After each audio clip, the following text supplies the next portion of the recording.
오늘 설명드린 내용이 바로 지금 이 미국 장기물 금리가 상승하고 있다, 이것 때문에 지금 제가 그림을 가지고 나왔어요. 작년 7월 이후에 지금 미친 듯이 이렇게 급등을 하고 있어요, 정말로. 그래서 지금 1.29%나 됩니다. 자, 이렇게 국채 금리가 올라가면은 굉장히 큰 문제가 생기는데, 무슨 문제가 생기냐? 바로 대출 금리가 올라간다는 거죠. 은행에서 우리한테 대출을 해줄 때, 만약에 지금 당장 금리를 보고 우리한테 1%의 대출을 해준다, 뭐 1% 이하로 대출을 해준다, 그럴 때 우리가 20년 만기로 대출을 받았는데 나중에 금리가 쫙 올라가 버리면은 은행은 망하겠죠. 그러니까 특히나 미국채 금리가 올라가면 우리나라 국채 금리도 따라서 움직이는데, 특히 이렇게 장기 국채 금리가 올라가면은 대출 금리가 올라가기 때문에 경제에 굉장히 안 좋은 영향을 끼칠 수 있는 거죠. 우리 주택 시장에도 굉장히 안 좋고요. 기업들도 대출을 해야지 그거 갖다 설비 투자도 하고 고용도 늘리고 뭐 할 텐데, 그런 여러 가지 문제가 생기는 거죠. 어쨌든 이것 때문에 지금 주식 시장이 굉장히 박스권에 갇혀 있고 안 좋은 이런 현상이 벌어지고 있기 때문에 오늘 제가 이거를 설명드릴 거다 하는 거고요. 자, 이유가 뭐냐부터 설명을 드리면,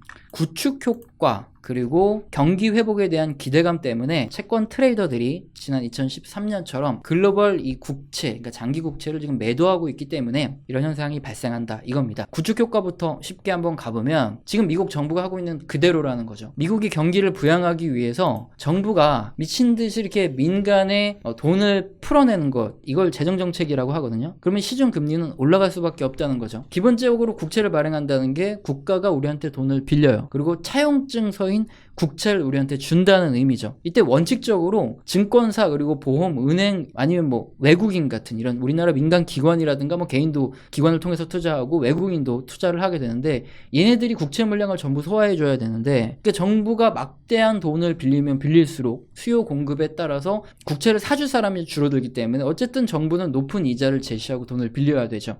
그러면은 국채 금리가 당연히 올라갈 수밖에 없고, 국채 금리가 오르니까 시중 금리, 그러니까 시중 대출 금리도 함께 올라가는 현상, 이게 발생하면서 민간 소비가 위축되고 투자도 위축되는데, 이걸 구축 효과라고 하고요. 미국의 현재 장기 국채 금리가 올라가는 이유 중에 하나도 이런 이유가 있고, 그리고 두 번째로 일단 정부가 돈이 필요해서 국채를 발행하면 이걸 미 연준이 전부 사줘요. 그러면은 미 연준은 미국 정부로부터 이자 그리고 원리금을 받게 되는데, 근데 문제는 만기에 이렇게 돈을 다 받으면 법적으로 연준은 운영비 정도 남기고 모든 수익을 미국 재무부에다 돌려줍니다. 그렇게 되면 결국에 돈만 뺑뺑이 도는 거고, 그러면 채권 채무 관계가 없어지니까 결국에는 미국 정부가 그냥 돈을 마음대로 찍어내는 게 되죠. 이걸 바로 현대화폐이론 MMT라고 하고요. 일본은 이걸 계속 해오고 있습니다. 그러니까 기축통화국가는 인플레이션만 발생하지 않으면 무한정 국채를 발행하고 돈을 찍어내도 된다, 이런 이론이 바로 MMT인데, 일본은 계속 해오고 있고, 미국과 같은 경우에는 뭐 이걸 적극적으로 아직은 하고 있진 않지만 어쨌든 이번 코로나에 결국엔 MMT를 한 거죠. 네, 그리고 앞으로도 MMT를 할 수밖에 없는 이런 상황으로 점점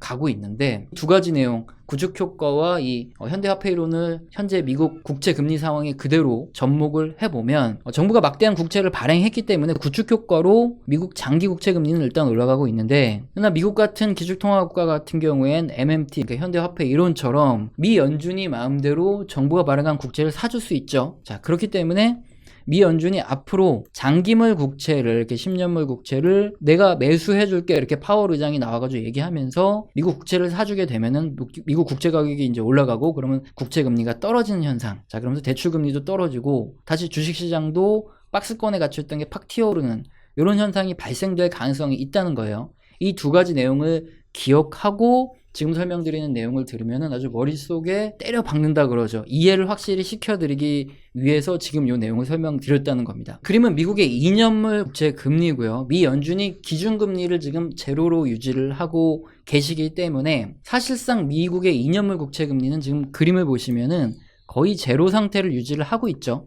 이제 똑같은 국채인데 아까 보여드린 10년물 국채 금리는 오르고 2년물 국채 금리는 지금 이렇게 바닥을 기고 있어요. 대체 이유가 뭘까요? 미국의 2년물 국채 금리와 미 연준의 기준금리입니다. 이 단기물 국채 같은 경우에는 만기가 굉장히 짧죠. 그래서 빨리 원리금이 상환됩니다. 그렇기 때문에 금리의 변동에 따른 채권의 가격 변동의 여지가 상당히 작아요. 그래서 미 연준의 기준금리가 변동될 때 그냥 단기물 국채 같은 경우에는 그 금리가 거의 유사하게 변화합니다. 그래서 지금 그림 보시면 미국의 2년물 국채 금리와 미 연준 기준금리가 거의 뭐 장기적으로 거의 유사하게 움직인 것을 볼 수 있고요. 반면에 만기가 긴 국채의 경우에는 얘기가 틀려지죠. 만기가 막 10년 이상 남았다 이렇게 하면은 지금 당장 2년 있다가 뭐 한 6개월 있다가 이렇게 원리금이 돌아오는 게 아니기 때문에 미래의 상황이 어떻게 변할지에 따라서 투자자들이 그 가격 변동에 따라서 사거나 팔기 때문에 미국 2년물 국채 금리와 미국 10년물 국채 금리가 분명히 다르게 이렇게 움직이고 있습니다. 예를 들어서 설명드리면 이해가 굉장히 좀 쉬우실 텐데, 현재 미국의 실물 경제가 둔화되고 있는 반면에 제조업 및 서비스업 대기업들의 경기는 굉장히 호조인 상황이죠. 그리고 미 정부와 연준에서도 실물 경기에 포커스를 맞추고 이렇게 적극적으로 재정을 확대하고 돈을 풀어서 경기를 부양시키려고 하고 있어요. 자, 그렇다면 1년이나 2년 뭐 아닌 중장기적으로 볼 때 앞으로 미국의 경제가 회복되고 경제 성장이 가능할까요? 아니면 앞으로 경제가 둔화될 가능성이 더 높을까요? 당연히 돈을 막 풀어내니까 앞으로 경기가 회복될 가능성이 높다고 예상한 사람들이 더 많겠죠.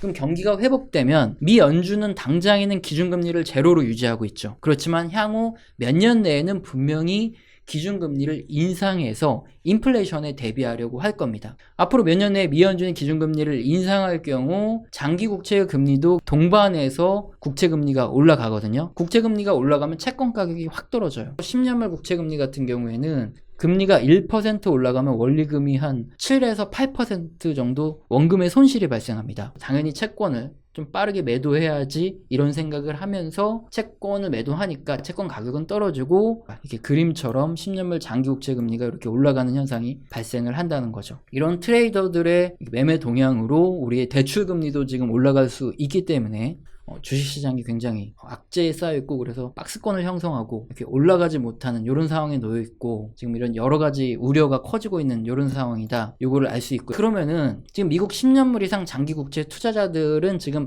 이왕에 어차피 1, 2년 후에 미 연준이 기준금리를 인상할 거고 그러니까 국채금리가 상승해서 국채 가격이 이제 떨어질 것이 예상되면은 그럼 한 방에 전부 다 매도하지 않고 국채금리가 지금 막 이렇게 수직으로 급등하는 게 아니라 이렇게 서서히 올라가고 있잖아요. 이런 현상은 지금 왜 발생을 할까요? 이유는 앞서 설명드린 미 연준의 개입 가능성과 듀레이션 때문인데요.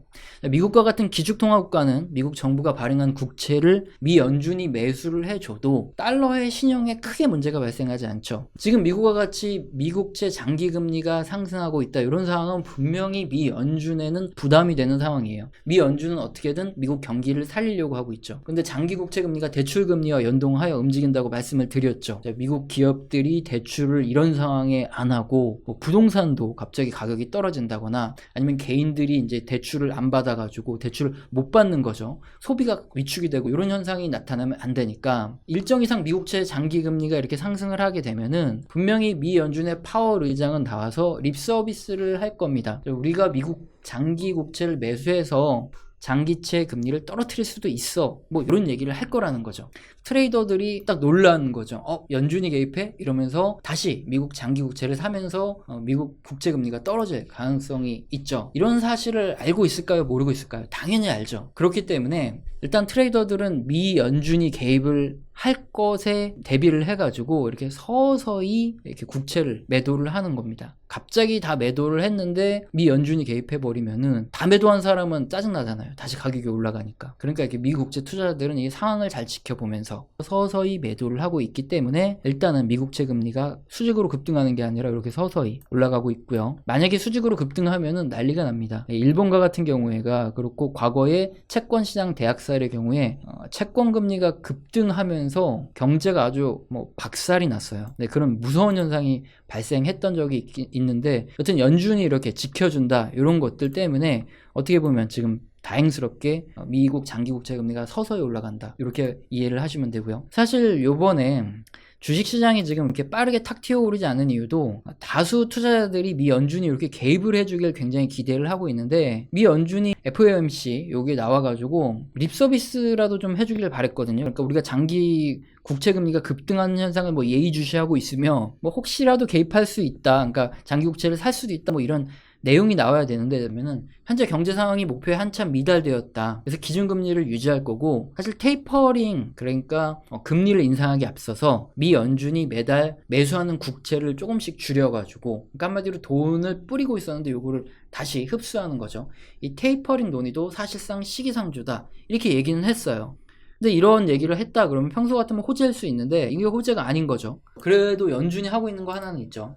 그림처럼 단기물 국채금리, 그러니까 2년물 국채금리는 어떻게든 지금 기준금리를 올리지 않으니까 이렇게 잡아두곤 있어요. 그러면 이제 장단기 스프레드라고 하는데 여러분 미국 10년물 국채금리에서 미국 2년물 국채금리를 뺀 값을 장단기 스프레드라고 하는데 장단기 스프레드가 일단 좀 크게 벌어졌다. 나쁜 현상이 아닙니다. 역전이 되고 나서 몇 년 내에 좀 주식시장이 폭락하더라. 이런 케이스가 많았기 때문에 역전되면 문제인데 오히려 벌어지면은 주식시장이 이렇게 나쁜 건 아니에요. 그러면 언제쯤 미 연준이 개입해서 장기국채를 매수해주면서 지금 우리를 짜증나게 하고 있는, 우리를 힘들게 하고 있는 이 10년물 국채금리 상승을 좀 멈춰줄까요? 여기서 중요한 현상을 설명드리면 2015년 말에 미 연준이 요 파란색의 기준금리를 인상을 합니다. 그리고 나서 2013년 요때쯤에 테이퍼링을 해요. 테이퍼링을 하기 전에 여기 10년물 국채금리는 미리 이렇게 상승을 합니다. 근데 어떻게 상승을 했냐면 1.5%에서 3%까지 약 2배 이상 미국의 10년물 국채금리가 확 올라갑니다. 그럼에도 불구하고 미 연준은 사실은 그때 별다른 액션은 없었어요. 테이퍼링은 계속 하는데 상황 봐가면서 금리 인상할 거다 뭐 이런 얘기만 했지 장기 국채를 뛰어들겠다 개입을 하겠다 뭐 이런 얘기는 없었어요.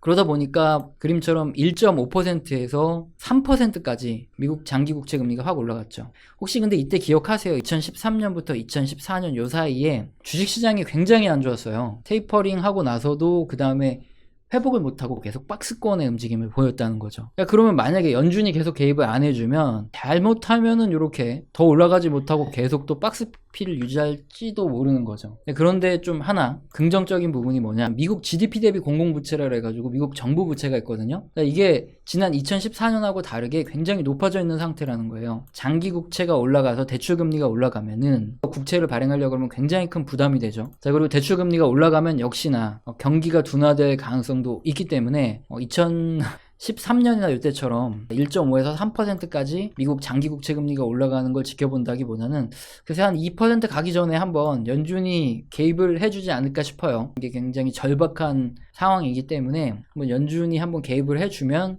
주식시장이 박스권을 끝내고 점프를 한번 해주시겠죠. 우리는 그러니까 어쨌든 연준이 한번 개입돼 주기를 지켜봐야 되는 이런 상황입니다. 채권 얘기는 굉장히 내용이 어려워. 근데 뭐 얘기를 듣다 보면 매도하라는 건가 매수하라는 건가 뭐 이렇게 생각하다가 그냥 촉 있죠. 감에 딱 의존을 해서 지금 그러면 뭐 매도하라는 거네 매수하라는 거네 뭐 이렇게 판단을 잘못 내리실 수가 있기 때문이죠. 라이브를 제가 하는 이유가 뭐겠습니까? 확실하게 여러분들한테 그러니까 정리를 해드리려고 제가 라이브를 하는 거죠. 댓글이나 이런 거 보면서 항상 제가 안타까운 게 내용하고 완전히 반대로 생각을 하시는 분들이 너무 많아서 절대 오해하지 않게 명확하게 설명드릴게요.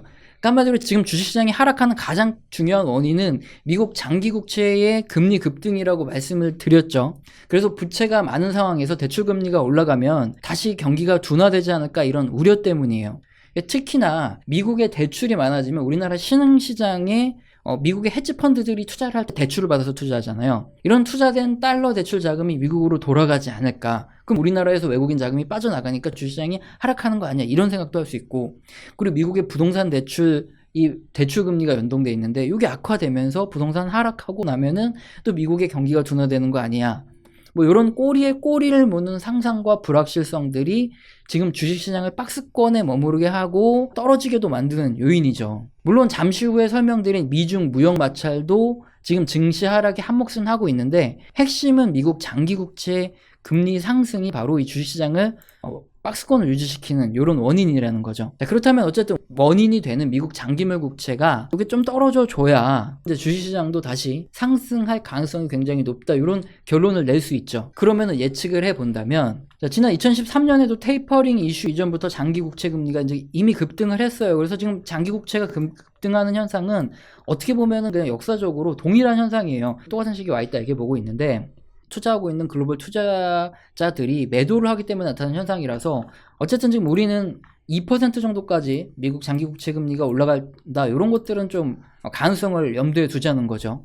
2013년 몇 개월간 그러니까 테이퍼링 이슈로 종목들이 좀 하락하고 주도주가 그때 바뀌면서 투자자들이 손실을 입은 역사가 있어요. 그렇지만 다행스럽게도 역시나 이번 코로나로 미국 공공부채가 굉장히 많고, 그리고 미국이 지금 코로나 회복을 K자 회복을 하고 있어서 자영업자들은 다 죽어가고 있기 때문에 미 연준이 이렇게 대출금리가 올라가는 거를 계속 지켜만 보진 않을 가능성이 있어요. 그래서 조금 더 빠르게 개입을 할 가능성이 높다는 거죠. 그러면 6개월 이상 이렇게 중장기적인 이렇게 관점에서 봤을 때 지금 금리가 올라가는 것은 경기 회복 과정에서 발생되는 자연스러운 이런 채권 금리 인상입니다. 그리고 테이퍼링이라는 것도 그렇고 어쨌든 풀려진 유동성을 연준이 흡수해야 되는 과정에서 자연스럽게 발생하는 거고요. 그런 과정에서 발생하는 증시의 흔들림이에요. 자, 그렇다면은 지금과 같은 조정을 포함해서 향후 또 테이퍼링 이슈 이런 얘기가 나옴에 따라 주식시장이 하락을 할 경우에는 추가 매수, 그러니까 저가 매수의 기회입니다. 그런데 중요한 거는 여러분이 제 방송을 듣는 이유 중에 하나도 그거 거예요. 그러니까 이제 폭락하기 직전에 최고점에 팔고 요걸 다시 최저점에 사보겠다, 이런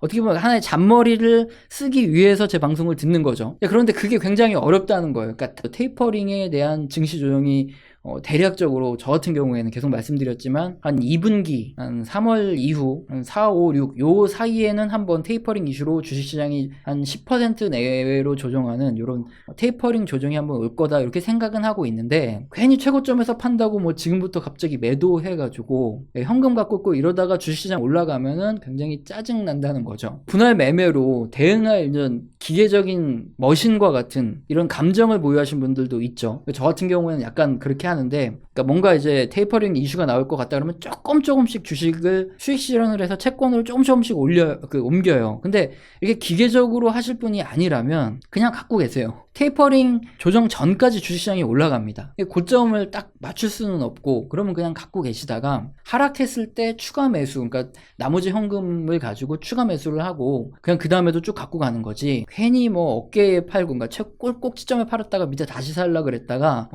괜히 이제 반대로 하실 수가 있으니까 절대 이거 조심하시라 이거예요. 그냥 가져가세요. 네. 잔머리 쓰면 큰일 납니다. 네. 단기적인 부분도 저한테 지금 요청을 하실 수 있는데, 문제는 이러다 갑자기 내일 연준 의장이 나와서 우리가 이 장기 국채 금리 상승 더 이상 좌시하지 않겠습니다, 뭐 이런 얘기 한 방만 터뜨려줘도 장기 국채 금리 떨어지고 주식시장 바로 올라가거든요. 그러면 제가 단기적으로 뭐 좀 안 좋을 것 같습니다, 이런 얘기를 한 의미 자체가 없어져요. 파월 형이 계속 묵묵부답이면은 그러면 당분간에 장기 국채 금리 오를 가능성이 있고 주식시장도 좋지 않을 확률이 있지만, 파월 형이 뭐 다음 주에 당장 나와가지고 뭔가 얘기를 해준다, 아니면 뭐 바이든 형이 뭔가 나와가지고 뭔가 얘기한다, 그러면 주식시장 바로 올라가니까 단기적인 흐름까지 맞출 수 없겠죠. 단기적인 흐름 맞출 수 있으면 제가 선물 옵션 하지. 제가 왜 이렇게 하고 있어요. 근데 다음 주에 연준이 뭐 얘기할 수 있어요. 명확하게 말씀드리면 제 방송을 보면서 막 괜히 막 겁을 먹는 거죠. 이거 분명히 테이퍼링 이슈가 나올 때 주식시장 한번 떨어진다고 하니까 나는 미리 이제 팔았다가 나는 할 수 있다, 나는 고점을 팔고 저점을 살 수 있다 하면서 그렇게 하지 마시라는 거죠.